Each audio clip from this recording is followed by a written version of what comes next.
بہت سے لوگ یہ بات معلوم کرتے ہیں کہ نماز تہجد کی کتنی رکعتیں ہیں، آیا 2 رکعتیں ہیں یا 4 رکعتیں ہیں یا 6 رکعتیں ہیں یا 8 رکعتیں ہیں۔ تو جو لوگ یہ سوال کرتے ہیں ان کا جواب یہ ہے کہ نماز تہجد کی کم سے کم 2 رکعتیں ہیں اور زیادہ سے زیادہ 8 رکعتیں ہیں۔ نبی کریم صلی اللہ علیہ وسلم اکثر و بیشتر نماز تہجد کی 8 رکعتیں پڑھتے تھے، تو کم سے کم نماز تہجد کی 2 رکعت ہے اور زیادہ سے زیادہ 8 رکعتیں ہیں۔ اسی طریقے سے بہت سے لوگ یہ سوال بھی کرتے ہیں، یہ بات بھی معلوم کرتے ہیں کہ نماز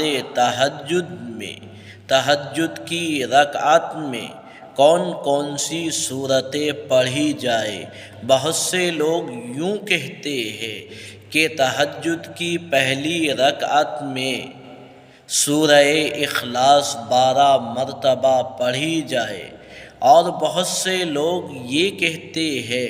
کہ نماز تہجد کی پہلی رکعت میں سورہ کافرون کا پڑھنا لازمی اور ضروری ہے۔ جو لوگ یہ سمجھتے ہیں کہ سورہ اخلاص کا نماز تہجد کی پہلی رکعت میں 12 مرتبہ پڑھنا لازمی اور ضروری ہے، اسی طریقے سے جو لوگ یہ کہتے ہیں کہ سورہ کافرون کا پڑھنا لازمی اور ضروری ہے، ایسا کچھ بھی نہیں ہے۔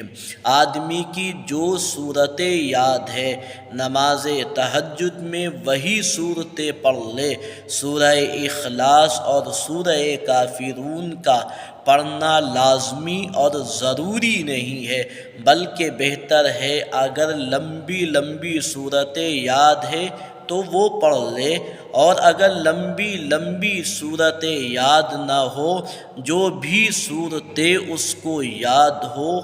وہ نماز تہجد میں پڑھ لے، لیکن سورہ کافرون اور سورہ اخلاص پڑھنا لازمی اور ضروری نہیں ہے۔ جو لوگ یہ کہتے ہیں یہ بھی ٹھیک نہیں ہے کہ سورہ اخلاص 12 مرتبہ پہلی رکعت میں پڑھی جائے، بلکہ جو صورت بھی یاد ہو نماز تہجد میں وہ صورتیں پڑھ لی جائے، انشاءاللہ نماز ہو جائے گی۔